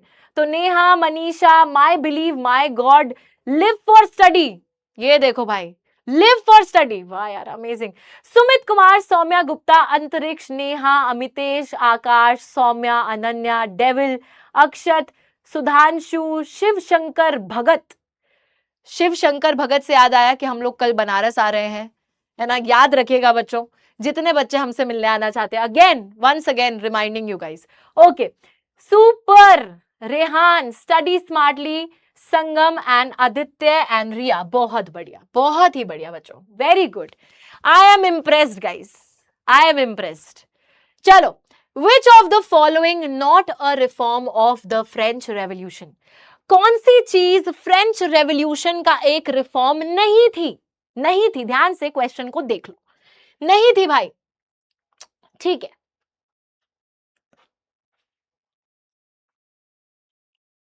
फटाफट से बताएंगे। Uniform laws, regional languages promoted, standard weights and measures, या फिर abolition of internal duties? Which was not a reform of the French revolution? Ma'am आपने एक page छोड़ दिया, ऐसा तो हो नहीं सकता है, वापस लेके आएंगे उस पेज को। अभी देखते हैं कौन सा पेज हमने छोड़ दिया है, अभी देखेंगे। चलो, यहां पे मेरे बच्चा पार्टी, यहां पर the correct answer is option B. Confuse हो गए? अभी तो उड़ान भरी थी, क्या हुआ बच्चों? देखो, यूनिफॉर्म लॉज आए थे कलेक्टिव आइडेंटिटी क्रिएट करने के लिए कि अब सबके लिए बराबर कानून बनेगा। स्टैंडर्ड वेट्स एंड मेजर्स भी आए थे कि बराबर तरीके से अब चीजों को वजन करा जाएगा, मेजर करा जाएगा। और जितनी इंटरनल ड्यूटीज यानी कि जितने टैक्सेस लगते थे इंटरनली, वो भी हटा दिए थे। अबॉलिश करने का मतलब क्या होता है? हटा देना। एक ऐसी चीज है जो कि बिल्कुल नहीं करी गई थी, दैट वाज रीजनल लैंग्वेजेस को प्रमोट करना। मैंने आपको बताया भी था कि फ्रांस में लोग क्या बोल रहे थे कि सिर्फ फ्रेंच भाषा में बात करेंगे, ठीक है? फ्रांस, फ्रांस की भाषा में इस तरीके से बात करेंगे। वो फ्रेंच एक्सेंट भी नहीं आता भाई मुझे तो। चलो, तो इस तरीके से वो बात करेंगे, सारे फ्रेंच लैंग्वेज में बात करेंगे, कोई भी रीजनल डायलेक्ट्स में बात नहीं करेगा, वहां की लोकल लैंग्वेजेस में बात नहीं करेगा। तो this was never promoted guys, this is not something कि जो उन्होंने करा था। तो ऑप्शन बी बिल्कुल करेक्ट था। देखते हैं कितने बच्चों ने सही जवाब दिया। पता ही था मुझे पता ही था बच्चों। चलो, तो मानवी, भूमि, प्रिंस, नौशीन, आयुष, तालीबाज, अरे वाह, Ayush, Chandra, Anoop, Kamod, live for study, Moni, Hari, Shriyam, Radhika, Pappu. बहुत बढ़िया, बहुत बढ़िया गाइस। चलिए चलिए चलिए, all right all right all right all right. Next next, which flag replace the royal standard in France? बच्चों, रॉयल स्टैंडर्ड जो राजा का झंडा हुआ करता था, उसको किस झंडे ने रिप्लेस कर लिया? किसने उसकी जगह ले ली? कौन सा झंडा लेकर आए थे? बताओ, फटाफट से बताओ। रेड फ्लैग, रेड फ्लैग, ये लोगों की बात कर रहे हैं क्या? यूनियन जैक, ट्राई कलर या व्हाइट फ्लैग? रेड फ्लैग तो लोग होते हैं बच्चों आजकल। कौन से फ्लैग ने रॉयल स्टैंडर्ड को रिप्लेस कर लिया था, रॉयल स्टैंडर्ड की जगह ले ली थी? बताइए हमको, कौन सा फ्लैग था? यस, ओके ओके, तो यहां पर the correct answer is the try colour flag. कौन से 3 रंग का झंडा था? ये मेरे बच्चे मुझे बताएंगे कमेंट्स के अंदर, कौन से वो 3 रंग थे बच्चों खूबसूरत से, जो कि हमें फ्रांस के फ्लैग में देखने को मिलते हैं? ऑप्शन सी बिल्कुल करेक्ट है। और यहां पर, ओहो बहुत बढ़िया, नाइस, गुड। तो यहाँ पे Lavish, Lavish, Lavish, Deepak, Meenu, Akshat, this is Anurag and Kirti, Samidha, Bhagyashree, Aryan, Amitesh, Satyaveer और चित्रांश। बहुत बढ़िया बहुत बढ़िया बहुत बढ़िया। ओके, नेक्स्ट क्वेश्चन, आ जाओ इधर। हाँ, लापित्री बच्चों, लापित्री जो है ना, बार बार बार बार लापित्री लापित्री, ये बच्चों पत्री को ले ही आओ। लापित्री का मतलब क्या है? The ruler, the army, the fatherland या the constitution? What does it mean? क्या मतलब है लापित्री का? ब्लू व्हाइट रेड कलर का इनका ट्राई कलर था। बिल्कुल सही बिल्कुल सही बिल्कुल सही, कॉन्ग्रेचुलेशंस, बहुत बढ़िया। हाँ जी, तो लापित्री का मतलब क्या है बच्चों?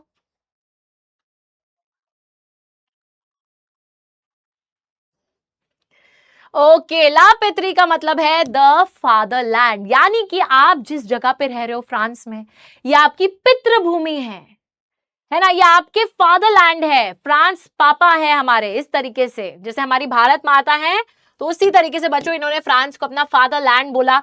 यहां पर बहुत बढ़िया, बहुत amazing guys. Aarav, Pragati, Anamika, angel, Sangeeta, Chhavi, okay, Golu, Golu is just like me, I am also little Golu, okay, and Golu and अंश, ओके गुड, कॉन्ग्रेचुलेशंस गाइस। चलिए, अब समय आ गया है बच्चों, बुला लेते हैं, तो एक बारी बुला लेते हैं। किसको बुला लेते हैं? बुला ही लेते हैं यार।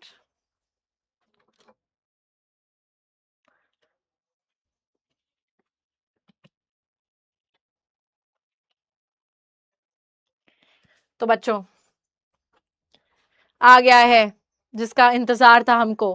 कौन है वो है हमारा राजा। कौन सा राजा है वो? और बच्चों, ये राजा है हमारा नेपोलियन बोनापार्टे। बच्चों, क्वीन नहीं, king, military dictator. Yes, amazing. Okay okay okay, हाँ आ गया है। कौन है ये? अरे भाई, ये ताज तो फिट ही नहीं आ रहा है हमको। कोई बात नहीं बच्चों, ये है नेपोलियन। वाओ, इनके बाल तो देखो, हमसे भी ज्यादा बढ़िया इनके बाल लग रहे हैं। और बिल्कुल यार, मतलब साइड प्रोफाइल से फोटो आई हुई है नेपोलियन की।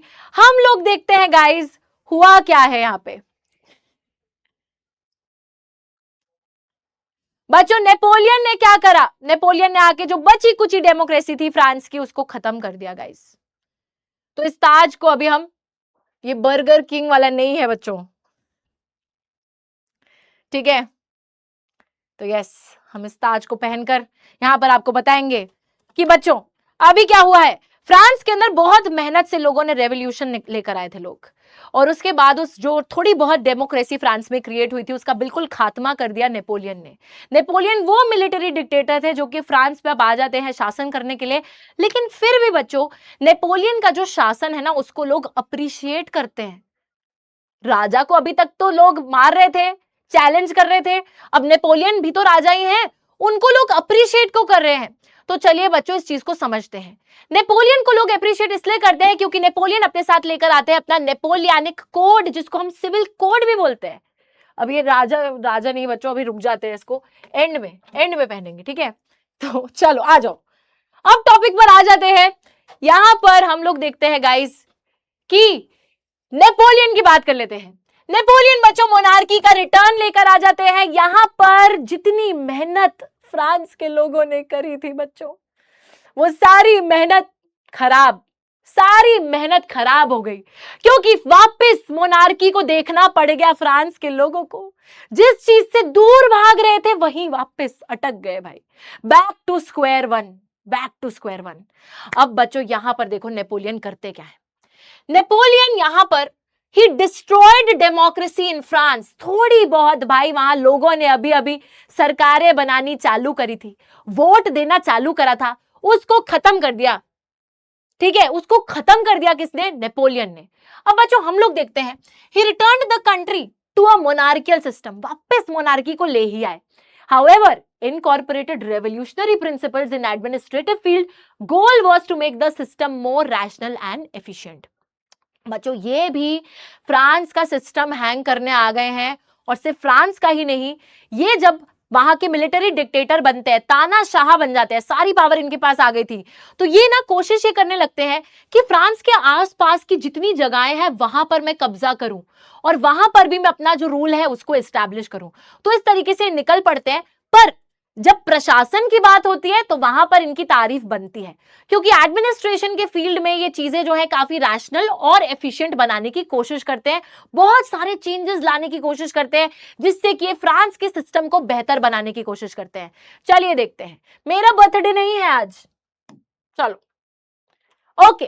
तो बच्चों नेपोलियन एडमिनिस्ट्रेशन के फील्ड में ऐसा क्या जादू करते हैं कि लोग उनकी इतनी तारीफ कर रहे हैं, लोग रुक ही नहीं रहे। नेपोलियन लेकर आते हैं अपना नेपोलियनिक कोड या फिर सिविल कोड ऑफ 1804। बहुत अच्छे से याद रखना, ये वो दूसरा क्वेश्चन है जो कि हमारे बोर्ड एग्जाम में पूछा ही जाता है। याद रख लो, अभी पहली क्लास से बता रही हूं तुमको, बोर्ड एग्जाम जब आएगा ना, उसके अंदर जो लॉन्ग आंसर्स आएंगे उसमें पहला ऑप्शन होगा कलेक्टिव आइडेंटिटी वाला, और उसी में और में लिखा होगा सिविल कोड ऑफ 1804। दोनों में से तुम्हें एक अटेम्प्ट करना होगा, तो तुम देख लेना कि क्या तुम्हें अटेम्प्ट करना है। हर साल ये सवाल आता ही आता है, ठीक है मेरे बच्चों। चलो, ये जो है सिविल कोड ऑफ 1804 बेसिकली क्या है, चलिए इसको समझते हैं। हम लोग देखते हैं नेपोलियन बन गए हैं राजा, और अब वो कुछ चेंजेस लेकर आ रहे हैं फ्रांस में। क्या वो चेंजेस हैं? उन चेंजेस को ही बोला जा रहा है सिविल कोड या Napoleonic code. The very first change was did away with privileges based on birth. बच्चों इनके नाम में नेपो आता है, लेकिन ये नेपोटिज्म को सपोर्ट नहीं करते। याद रखिएगा, इनके नाम में है ना, नेपोलियन के नाम में है nepo, but he does not support nepotism. ये कहते हैं कि ऐसा बिल्कुल नहीं होना चाहिए कि जब आप एक अमीर घराने में पैदा हो रहे हो या फिर एक पावरफुल घर में पैदा हो रहे हो तो आपको प्रिविलेजेस मिले, बिल्कुल भी नहीं। फ्रांस के अंदर आपको याद होगा, फ्रांस के अंदर फर्स्ट एस्टेट जो चर्च के लोग होते थे वो कोई टैक्स नहीं भरते थे, जो नोबिलिटी के लोग होते थे वो भी कोई टैक्स नहीं भरते थे। तो टैक्स भरता कौन था? थर्ड एस्टेट का हमारा गरीब आदमी। ये बोलते हैं कि ये जितनी प्रिविलेजेस बाय बर्थ चल रही हैं, ये जितने विशेष अधिकार आपको सिर्फ इस बेसिस पे मिल रहे हैं कि आप किस खानदान में पैदा हो रहे हो, किस घर में पैदा हो रहे हो, ये सारे प्रिविलेजेस छीन लो लोगों से। कोई भी ये प्रिविलेज किसी के पास नहीं होना चाहिए बाय बर्थ। तो सारे विशेष अधिकार छीन लो। अब टैक्स देंगे तो सब टैक्स देंगे, नहीं देगा तो कोई नहीं देगा, तो उस हिसाब से प्रिविलेज नहीं होगा। अब देखो, एस्टैब्लिश्ड इक्वालिटी बिफोर लॉ। बच्चों दूसरा चेंज जो ये लेकर आते हैं, ये बोलते हैं कि अभी तक आप क्या बोल रहे थे कि राजा सबसे ऊपर है, पर नहीं, अब कानून सबसे ऊपर है। इक्वालिटी बिफोर लॉ, कानून का शासन होगा, लॉ सबसे ऊपर रहेगा और सब लोग उस कानून के आगे बिल्कुल बराबर रहेंगे। Everyone will be equal before the law. और तीसरी चीज क्या है? तीसरी चीज है राइट टू प्रॉपर्टी। बहुत बारी ऐसी दिक्कत आती थी कि जैसे जो गरीबों की प्रॉपर्टी होती थी ना, वो सारे अमीर छीन लेते थे। गरीब किसान की प्रॉपर्टी को छीन के चले जाते थे। लेकिन अब नेपोलियन बच्चों ये बोलते हैं कि जिसके पास जो प्रॉपर्टी है वो उसे रखेगा, कोई उस प्रॉपर्टी को छीन नहीं सकता है। तो ये राइट टू प्रॉपर्टी लेकर आते हैं कि आपके पास जो प्रॉपर्टी आप उसे संभाल के रखो, nobody can take it away from you. तो ये तीन चेंजेस जो है, ये तीन चीजें वो इंट्रोड्यूस करते हैं, चेंजेस लेकर आते हैं, जिससे कि गरीब आदमी भी खुश है, हर कोई मिडिल क्लास भी खुश है। They all are very happy with Napoleon कि वाओ नेपोलियन आपने तो कमाल ही कर दिया, हम तो आपको बुरा समझ रहे थे, आप तो बहुत अच्छे निकले। लेकिन इसके बाद क्या हुआ? This code exported to all regions under the French control. बच्चों मैंने आपको पहले भी बात बताई कि नेपोलियन एक जगह थमने का नाम नहीं ले रहे थे, उन्हें बिल्कुल शांति नहीं मिल रही थी कि मैं सिर्फ फ्रांस का होकर कैसे रह सकता हूं।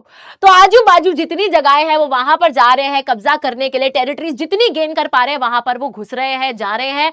अब यहां पे बात यह आती है कि बच्चों वो जिधर जिधर जाके कंट्रोल अपना जमाते हैं वहां वहां पर वो ये चेंजेस इंट्रोड्यूस करते हैं कि जहां मेरा शासन चलेगा जिस भी दूसरी जगह में, वहां पर ये सारे चेंजेस भी आएंगे। तो हर जगह पर ये चेंजेस आ रहे थे। आगे हम देखते हैं रूरल एरियाज में क्या क्या बदलाव आए। रूरल एरिया क्या होता है, सबको पता है ना रूरल एरिया क्या होता है। रूरल एरिया मतलब गांव। गांव में बच्चों क्या चेंज आता है? Administrative divisions were simplified, feudal system abolished, peasants freed from serfdom and manorial dues. तीन तीन शब्द, बहुत बड़े बड़े शब्द हमारे पास आ गए हैं और इन्हें हमें आज की क्लास में ही समझना है, क्योंकि ये बार बार वर्ड्स इस चैप्टर में रिपीट होते रहेंगे। तो चलो मैं आपको समझाती हूँ। यहां पे बच्चों तीन शब्द मैं आपको समझाऊंगी। फ्यूडलिज्म, ठीक है, फ्यूडलिज्म के बाद सर्फडम और सर्फडम के बाद मेनोरियल ड्यूज। ध्यान से सुनना, ये तीनों चीजें इन्होंने हटा दी थी, ठीक है, इन्होंने तीनों चीजें रिमूव कर दी थी। Let us understand. फ्यूडलिज्म को सबसे पहले समझते हैं। अब बच्चों आप सभी को पता है कि जो जमीन होती थी, जमीन किसके पास होती थी? राजा के पास। अब राजा सारी जमीन को खुद मैनेज नहीं कर सकता था, तो राजा क्या करता था, जैसे पूरी जगह है, जमीन है, यहाँ पे छोटी छोटी जैसे ये जमीन अपने ना फ्यूडल लॉर्ड्स बिठा दिए। फ्यूडल लॉर्ड को, ये कौन होता था? फ्यूडल लॉर्ड को जमीन दे दी और उनको बोला कि आप लोग इस जमीन को मैनेज करो, ठीक है। ये था फ्यूडलिज्म का सिस्टम। अब फ्यूडल लॉर्ड भी जो है, फ्यूडल लॉर्ड खुद से खेती नहीं करेगा उस जमीन पे, उस जमीन पे काम करने के लिए पेजेंट्स को रखा जाता था, जिनको सर्फ बोला जाता था। सर्फ वो नहीं जिससे कपड़े धोते हैं, सर्फ मतलब लेबर, ठीक है बच्चों। लेबर की तरह काम करने के लिए किसानों को रखा जाता था, जिनको फ्यूडल लॉर्ड अपनी जमीन पे काम कराते थे और अल्टीमेटली ये जमीन राजा के पास थी, ठीक है। This was the entire system of feudalism. अब इस फ्यूडलिज्म के सिस्टम के चलते हमारे ये जो पेजेंट्स थे, इनके साथ बड़ा बुरा व्यवहार करा जाता था। इनसे जो है लॉन्ग आवर्स काम कराया जाता था, इनसे और भी कुछ फालतू काम बनता है वो भी करा लिया जाता था। तो इनका एक तरीके से एक्सप्लॉयटेशन करा जाता था, इनका शोषण करा जाता था। तो एक तो ये जो पेजेंट्स थे जो लेबर बन के रह गए थे, सर्फडम की स्टेज में थे, उस सर्फडम को खत्म करते हैं नेपोलियन। ये जो फ्यूडलिज्म का सिस्टम था, जहां पे फ्यूडल लॉर्ड्स जो है एक्सप्लॉइट कर रहे थे लोगों को, फ्यूडलिज्म को खत्म कर देते हैं। मेनोरियल ड्यूज क्या होते थे? मैनर वो लोग होते थे जिनके पास बड़ी बड़ी जमीनें, बहुत सारा पैसा होता था, तो ये मैनर जो है ये गरीबों को लोन देते थे और फिर उनसे लोन चुकता करते रहते थे, लेते रहते थे वापस पैसा, बहुत सारा पैसा लेते रहते थे और उनसे जो है जबरदस्ती काम भी कराते थे आलतू फालतू का, ठीक है। तो ये मेनोरियल ड्यूज गरीब इंसान भरता ही रहता था, भरता कि भाई मैंने एक अमीर आदमी से लोन ले लिया और मैं बार बार वो पैसा चुकता ही करता जा रहा हूं, साल बीत गए, तो दिक्कत होती थी। और ये जितने मेनोरियल ड्यूज थे इनको भी खत्म कर दिया किसने? नेपोलियन ने। तो बच्चों ये तीनों चीजें खत्म कर दी। लास्ट टॉपिक है मेरे बच्चे, ठीक है, लास्ट टॉपिक है। सर्फडम का मतलब होता है एक लेबर की स्टेट में रहना। अगर मैं एक लेबर हूं दैट मींस मैं एक सर्फडम की स्टेट में हूं, तो I am a Surf and मैं काम करती हूं तो सर्फडम में काम कर रही हूं, ठीक है, वो वाली चीज है। ओके ओके गाइस, ठीक है, तो यहां पे समझ में आई बात? फिर से समझते हैं, जिसको बात समझ नहीं आई फिर से समझते हैं, ठीक है, बिकॉज ये तीन शब्द हमें बार बार कंफ्यूज करते हैं। फ्यूडल सिस्टम चलता था, राजा की जमीन होती थी, राजा उन जमीनों को सौंप देते थे फ्यूडल लॉर्ड्स को कि आप जमीन को मैनेज करो। फ्यूडल लॉर्ड खुद से खेती नहीं करता था, वो पेजेंट्स को खेती करने के लिए बुलाता था। पेजेंट्स को ही सर्फ बोला जाता है। सर्फ का मतलब होता है लेबर, लेबर जो काम करेगी। पेजेंट्स सर्फडम की स्टेज में रहते थे, ठीक है, देवर सर्फ्स, वो लेबर थे, वो सर्फडम की स्टेज में रह रहे थे। सर्फडम यानी कि लेबर बनना खत्म करा और फ्यूडल सिस्टम ये जो पूरा चलता था इसको भी खत्म कर दिया। तो हमारे जो पेजेंट्स थे बच्चों, जो किसान थे, वो बहुत ज्यादा खुश हो गए कि अब हमारी जमीनें हैं, हमें किसी को जो है जवाबदेही नहीं देनी है, हमें किसी को टैक्सेस नहीं भरने हैं। तो मेमोरियल ड्यूज जो टैक्सेस वगैरह पैसा उन्हें चुकता करना पड़ता था वो भी खत्म कर दिया। तो इस तरीके से people were very happy, very very happy. Okay, ठीक है, चलो ओके। तो यहां पर हम देखते हैं कि रूरल एरियाज में प्रशासन करने के लिए चीजों को उन्होंने और सिंपल बनाया, फ्यूडल सिस्टम हटाया, फार्मर्स जो सर्व की स्टेट में, एक लेबर की स्टेट में काम करते थे उसको हटा दिया, मेमोरियल ड्यूज जो गरीबों को भरने पड़ते थे वो खत्म कर दिए। तो ये सारी चीजें करते हैं जिसके बाद बच्चों हमारे पेजेंट्स के खुशी का कोई ठिकाना ही नहीं था, है ना। तो यहाँ पे नेपोलियन एक गाना गा रहे हैं कि आंधी बन के आया हूं, मेरा हौसला भी क्या तूफान है। तो इस तरीके से यहाँ पे टाउन्स में भी लोगों को खुश कर देते हैं, शहरों के अंदर भी बच्चों को चेंजेस लेकर आते हैं। गिल्ड रिस्ट्रिक्शंस वर रिमूव्ड। अब गिल्ड्स क्या होते हैं? गिल्ड्स होते हैं जैसे हमारे ट्रेड यूनियंस होते हैं, जैसे बहुत सारे ट्रेडर्स हैं, है ना, जो व्यापार करते हैं, जो सामान को खरीदते बेचते हैं, तो उनका एक पूरा यूनियन, जैसे एक ट्रेडर, दो ट्रेडर, तीन ट्रेडर, चार ट्रेडर, तो उनका पूरा ग्रुप जो है उसको गिल्ड बोलते हैं। तो ये जितने भी बच्चों ट्रेड यूनियंस बनाने पे रिस्ट्रिक्शंस लगी होती थी, रुकावटें लगी होती थी कि आप ट्रेड यूनियन नहीं बना सकते, आप साथ में मिलकर काम नहीं कर सकते, तो इन ट्रेड यूनियंस के ऊपर जो रिस्ट्रिक्शंस थी उनको हटा दिया। तो ट्रेडर्स जो हमारे व्यापारी थे, जो सामान खरीदते बेचते थे, दे वर वेरी वेरी हैप्पी। उसके बाद ट्रांसपोर्ट कम्युनिकेशन को इंप्रूव कर देते हैं, जिससे कि और बेहतरी हो गई कि भाई अगर मैं ट्रेडर हूं, मेरे को इधर से उधर सामान भिजवाना है, बेचना है, तो मैं इजीली, ट्रांसपोर्ट सिस्टम बेटर हो गया है, मैं एक जगह से दूसरी जगह सामान भिजवा सकती हूँ। कम्युनिकेशन बेटर हो गया है, मैं इजीली सामान को एक जगह से दूसरी जगह भिजवा रही हूं तो मैं कम्युनिकेट कर सकती हूँ, बेच सकती हूँ सामान। तो our traders, businessmen, everyone was very very happy with this new system, they were so so so happy. तो यहाँ पे हम क्या देखते हैं? पेजेंट्स, आर्टिसंस, वर्कर्स, बिजनेसमैन, चाहे कोई गांव में रह रहा है, चाहे कोई शहर में रह रहा है, जितनी भी वर्किंग क्लास हमारी थी बच्चों, they were very very very very happy with Napoleon. तो एक बारी नेपोलियन के लिए तालियां बज जानी चाहिए। यहाँ पे नेपोलियन ने क्या ही अमेजिंग क्रेजी काम कर दिया है भाई, कि हर कोई उनसे खुश है। लेकिन लेकिन लेकिन ताली बज जानी चाहिए भाई, तालियां, तालियां, तालियां, जल्दी जल्दी जल्दी।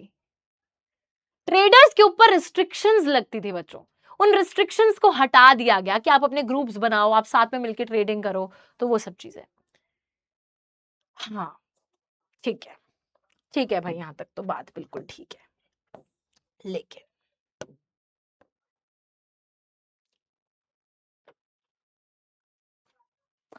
बच्चों, तालियां आप भी बजा रहे हो और इसी तरीके से बाकी लोग भी बहुत खुश हुए थे। हम लोग देखते हैं कि जहां जहां फ्रेंच आर्मी कब्जा करने जाती थी वहां लोग बड़े खुश हो रहे हैं। सोचो कोई आप पे कब्जा करने आ रहा है and you are very happy, wow French army आ रही है। क्यों खुश होते थे?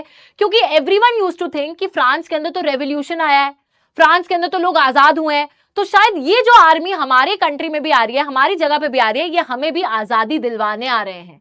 तो French army were welcomed as harbingers of liberty, कि ये लोग हमें भी आजादी दिलवाने आ रहे हैं, हमें आजाद करने आ रहे हैं, इस तरीके से लोग सोचते थे।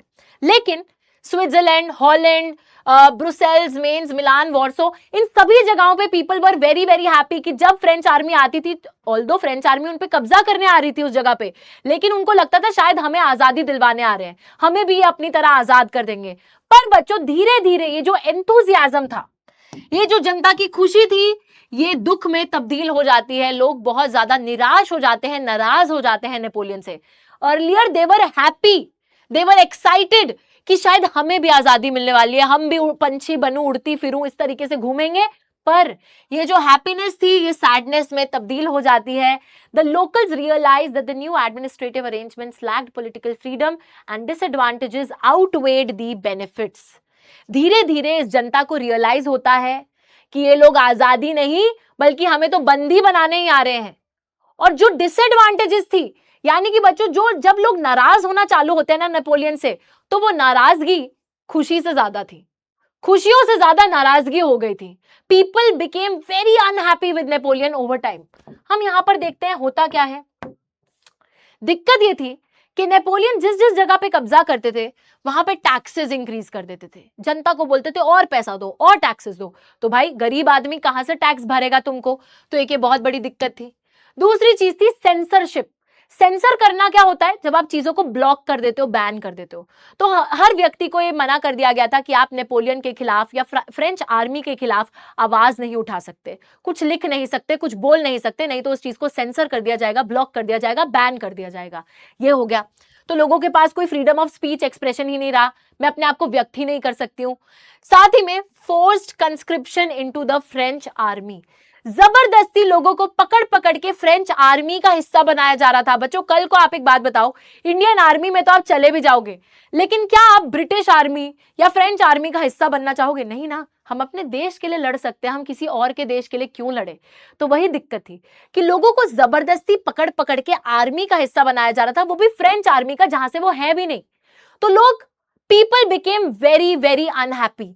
लोगों के अंदर जो गुस्सा था ना, जो हॉस्टिलिटी थी, हॉस्टिलिटी का मतलब होता है जो नाराजगी थी, उसने एक अपर हैंड ले लिया था, और जो लोगों की खुशी थी वो बिल्कुल डूब गई थी। तो इनिशियल एंथुसियाज्म हॉस्टिलिटी में बदल गया, और यहां पे नेपोलियन के रूल के खिलाफ लोग बिल्कुल जो है निराश हो गए कि ये सब हमारे साथ क्या हो रहा है। This is how his rule became very unpopular. और यहां पर हमारा ये जो मेजर टॉपिक है ये कंप्लीट होता है। तो फटाफट से अपने माइंड मैप पे आ जाते हैं। हमारे कमेंट्स हमको नहीं दिख रहे।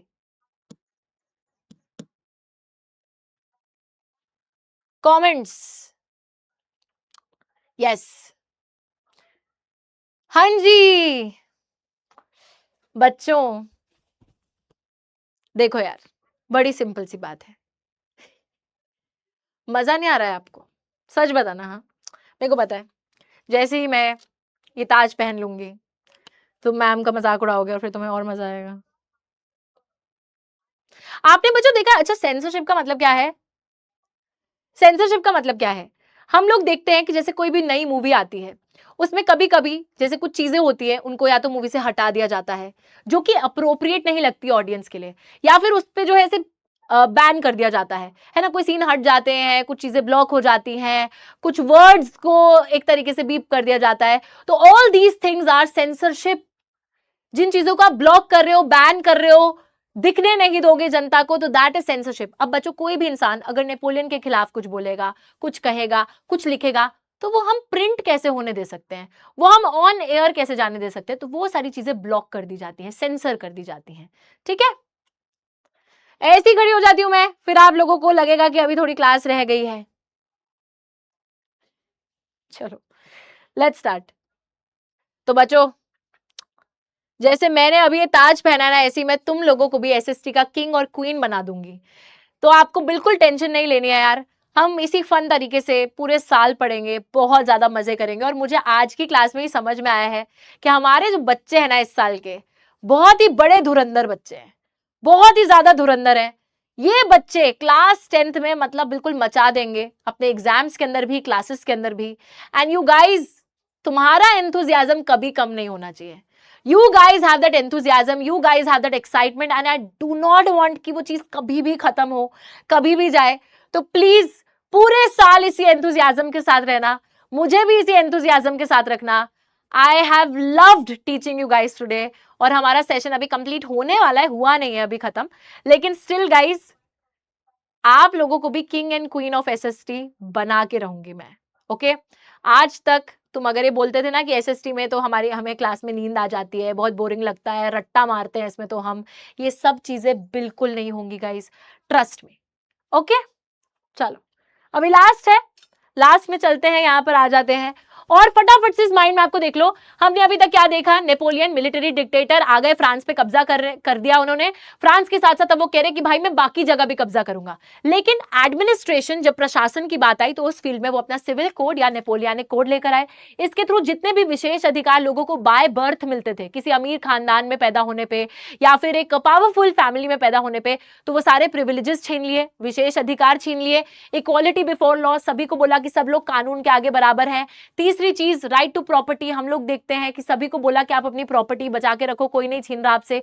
उसी के साथ बच्चों ये क्या करते हैं, रूरल एरियाज में, अर्बन एरियाज में, शहरों में, गांव में, हर जगह बहुत सारे चेंजेस लेकर आते हैं। फ्यूडलिज्म हटाते हैं, सर्फडम हटाते हैं, मेनोरियल ड्यूज हटाते हैं, ट्रेड रिस्ट्रिक्शंस हटा देते हैं। तो सारे लोग, बिजनेसमैन हो, चाहे वर्कर्स हो, चाहे पेजेंट्स हो, everyone was very very happy with Napoleon. हर जगह जहां वो कब्जा भी करने जाते थे, वहां के लोग भी पहले तो बड़ा खुश होते थे कि शायद ये जो फ्रेंच आर्मी हमारे देश में आई है, जगह पे आई है, ये शायद हमें आजाद करने आई है।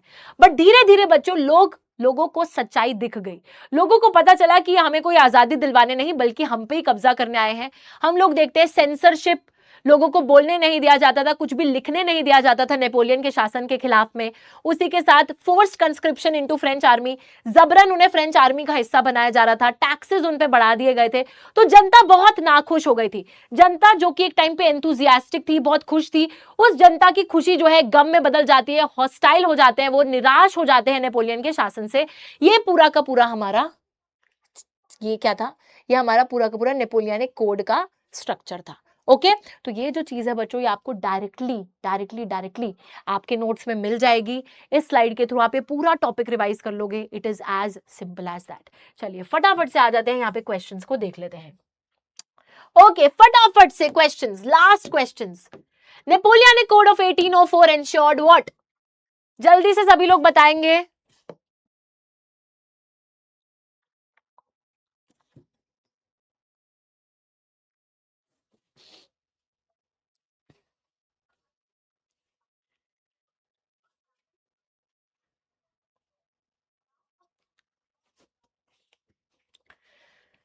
Okay, Napoleonic Code of 1804 ensured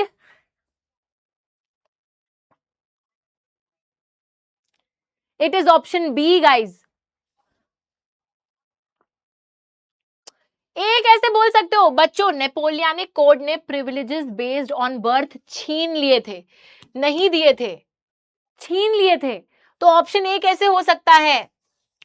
the correct answer is option B, equality before law. कानून के आगे सभी को समानता इंश्योर करी थी, ये तो छीन लिए थे। अगर यहां लिखा होता no privileges based on birth या took away privileges based on birth, तो वो चीज सही होती, ये गलत है। ओके, तो यहां पे ऑप्शन बी बिल्कुल करेक्ट है। देखते हैं, बहुत ही कम बच्चे समझ पाए, कोई बात नहीं, कोई दिक्कत नहीं है, ठीक है। अभी बच्चों देखो, गलतियां करनी भी बहुत ज्यादा जरूरी है। अगर हम गलती नहीं करेंगे तो फिर हम उसको ठीक कैसे करेंगे? तो जब हम गलती करते हैं, it's a big lesson for us कि हमें नेक्स्ट टाइम से पता रहेगा कि how we have to read the question and how we have to understand the options. Okay, चलो, तो यहां पे ऑप्शन बी बिल्कुल correct. Anurag, super. Vedansh, Satyaveer, okay, Yoriichi, Deepansh, my home, Utkarsh, बहुत बढ़िया। चलो next, which of the following was abolished by Napoleon? कौन सी चीज बच्चों, अबॉलिश करना मतलब हटा दी गई थी नेपोलियन द्वारा? किस चीज को हटा दिया गया था नेपोलियन ने? किस चीज को हटा दिया था? ट्रेड को, फ्यूडल सिस्टम को, जुडिशरी को, या फिर एजुकेशन को? बताओ जल्दी जल्दी से। What is something that was removed by Napoleon?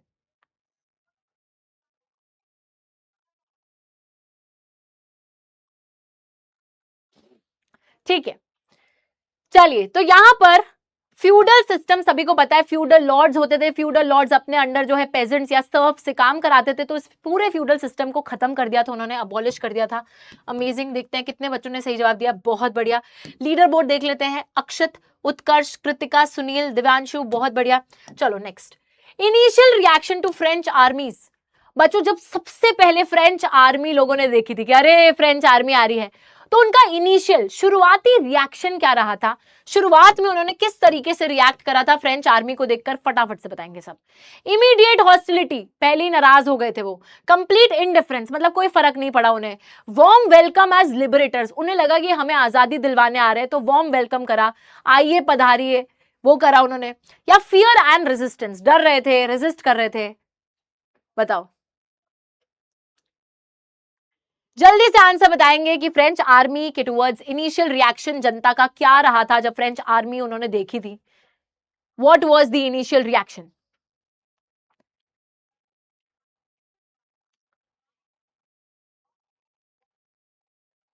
हंस रहे थे, मस्त। अच्छा बच्चों, द करेक्ट आंसर इज उनको वो हार्बिंगर्स ऑफ लिबर्टी दिख रहे थे। इनिशियली शुरुआत में जनता को ये लग रहा था कि ये जो फ्रेंच आर्मी पधारी है ये हमें आजादी दिलवाने के लिए आई है, ये हमें लिबरेट करने के लिए आई है। इनिशियल एंथुजियाज्म भूल गए? इनिशियल एंथुजियाज्म, वार्म वेलकम दिया था उन्होंने, आइए पधारिए। तो यहाँ पे हमारे 50% बच्चे सही जवाब दे पाए। सत्यवीर, भंडारी, शैलेंद्र, अथर्व, सुनीता एंड दीपमाला, बहुत बहुत बहुत बढ़िया। चलिए अब बच्चों आगे आते हैं, एक और सवाल हमारे पास है। ओके, इसके बाद बस हमें क्वेश्चंस को देखना है। हाँ जी, ये पीपीटी डेफिनेटली आपको मिल जाएगी, हमारे पीडब्ल्यू ऐप पे मिल जाएगी बच्चों। ओके, तो you don't have to worry about that. Later people became hostile. देखो शुरुआत में उन्होंने वार्म वेलकम जरूर दिया था, लेकिन बाद में लोग गुस्सा हो गए थे। क्यों गुस्सा हो गए थे? गुस्सा होने के पीछे रीजन क्या था? Why did they become unhappy?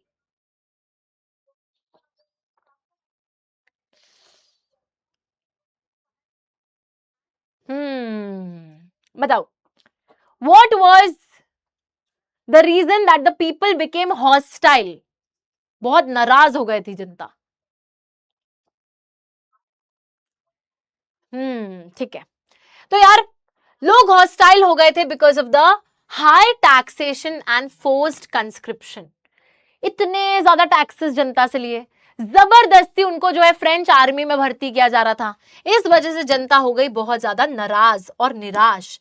तो यहां पर Uday, Ujjwal Ujjwal and Aashna and Om Prakash and Sunil and Ananya and Sunil and Sharad, बहुत बढ़िया। चलिए अब एक बारी मैं आपको ना वो वाला लीडर बोर्ड दिखा देती हूँ, वो वाला लीडर बोर्ड जिसके बारे में सब बोलते रहते हैं। तो यहाँ पे Bhumi, live for study, Vijender, Nirpen, Aashna, Akash, Sudhanshu, blazing shadow, Akshat, Bablu, Praveen, सी और conditioning, devil, Om Prakash, Mrinmay, Avisha, Virat, Dharmendra, Sunil, Disha, Manik, Ananya, cartoon, Raj, Ritesh, Aditya, Pratyush, Aditi, Tanmay, Khushi, Bhavya, Shivam. बहुत अमेजिंग गाइस, कॉन्ग्रेचुलेशंस। तो पहली ही क्लास में आप लोगों ने धमाल मचा दिया है, बहुत बढ़िया लगा मुझे ये देखकर। अब यहाँ पर यार ये एक छोटू सा बॉक्स है, इसको देख लेते हैं। ठीक है, चैप्टर कंप्लीट हो चुका है हमारा, मतलब चैप्टर नहीं, आज की क्लास कंप्लीट हो चुकी है। और यहां पर बच्चों देख लो, अर्नस्ट रेनन, इन पे ना बहुत बारी एमसीक्यू आ जाता है। तो अर्नस्ट रेनन बेसिकली उन्होंने एक ऐसे लिखा था, क्वेस्ट से क्विन नेशन। इसका मतलब है व्हाट इज अ नेशन। उन्होंने एक ऐसे लिखा था व्हाट इज अ नेशन, और वहां पे कहीं ना कहीं वो क्रिटिसाइज करते हैं इस बात को कि जैसे लोग बोलते हैं ना कि एक देश तो उन्हीं लोगों से बनता है जिनके बीच में कुछ कॉमन होता है, जैसे जिनकी भाषा सेम है या जिनका कल्चर सेम है, तो उन्हीं लोगों का देश बनता है। अर्नस्ट रेनन अपने इस ऐसे में इस चीज के खिलाफ जाके बोलते हैं कि देश जो है वो एक लॉन्ग पास्ट का नतीजा है। देश उन लोगों से बनता है जिनका इतिहास, जिनकी हिस्ट्री, जिनका स्ट्रगल सेम रहा हो। तो यहाँ पे बच्चों अगर मैं अर्नस्ट रेनन की बात को समराइज करूं तो बेसिकली वो ये बोल रहे हैं कि नेशन जैसी जो चीज है, देश जैसी जो चीज है, that is a result of a common history and struggle. ठीक है, जैसे कि भारत की भी अगर मैं बात करूं, आप लोगों ने देखा कि हमारा जो देश है इसके पीछे का जो इतिहास अगर आप उठा के देखेंगे, ब्रिटिशर्स के खिलाफ हमने एक स्ट्रगल करा था, एक संघर्ष करा था। हमारे बच्चों जो पूर्वज हैं, ठीक है, तो we share that is the commonness among us, है ना। तो वो जो स्ट्रगल है, वो जो कॉमन हिस्ट्री है, उससे एक देश बनता है। बेसिकली ये उस चीज को बताते हैं। ठीक है बच्चों, ओके, सिंपल सी बात है। वो कहते हैं कि एक देश बनता है तो कॉमन हिस्ट्री होती है, कॉमन स्ट्रगल रहता है, उसके बाद एक देश बनता है। ये इनका कहना था। अब इसको रीड कर सकते हो, ये एमसीक्यू में पूछा जा सकता है, तो we can read it. Okay, चलो अभी आगे आते हैं, क्वेश्चंस को देख लेते हैं। यहाँ पे बच्चों जैसे 1 मार्क के एमसीक्यूज आते हैं वैसे तो एमसीक्यू के अंदर आपको ये सब चीजें पूछी जा सकती है। फ्रेडरिक सोरो आपको पता है, जिन्होंने यूटोपियन वर्ल्ड वाली पेंटिंग बनाई थी, जो सबसे स्टार्टिंग में हमने कलाकृति देखी थी। ये एक फ्रेंच आर्टिस्ट थे, इन्होंने world of democratic social republics वाला वो चित्र बनाया था। उसके बाद अगर यहाँ पे मैं बात करूं, new name given to the Estates General, तो it was the National Assembly, जिसको एक्टिव सिटीजंस ने चूज करा है। Which code did away with the privileges based on birth. Did away का मतलब है जिस कोड के आने से जितने भी विशेष अधिकार बाय बर्थ मिलते थे उनको हटा दिया गया।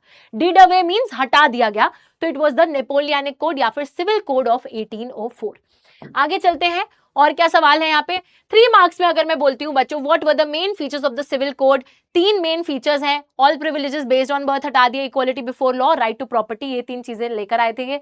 नेक्स्ट है 3 measures introduced to create a collective identity, तो 3 ही पूछे गए हैं तो 3 बता रही हूँ।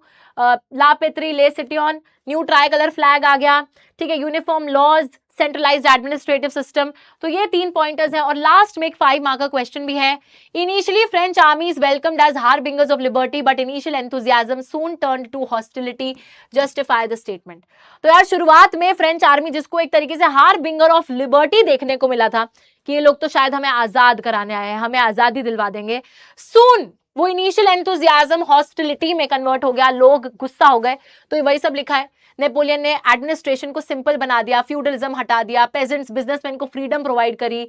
बहुत सी सिटीज लाइक ब्रुसेल्स, मिलान, वॉर्सो, हर कोई फ्रेंच आर्मी को वेलकम करता है कि ये लोग हमें आजादी दिलवाने आए हैं। लेकिन ये जो एंथुसियाज्म है turn to hostility and they realize जो ये नया एडमिनिस्ट्रेटिव अरेंजमेंट है वो हैंड इन हैंड नहीं है, हमें आजादी नहीं मिली इसके through. Increase taxation, censorship, force conscription into French army, इन सभी रीजंस की वजह से लोग बहुत ज्यादा निराश हो जाते हैं, बहुत ज्यादा हॉस्टाइल हो जाते हैं। तो कैसे एंथुसियाज्म हॉस्टिलिटी का रूप लेती है ये पूछा गया था और हमने आंसर दे दिया है। आप ये चीजें बाद में भी देख सकते हो गाइस, ठीक है, आपको मैंने सारे क्वेश्चंस बता दिए हैं। और एंड में हाँ जी, तो होमवर्क सारे बच्चे जो कंप्लीट करेंगे मुझे बता दो फटाफट से। हाँ हाँ, हो गया है आज का सेशन कंप्लीट।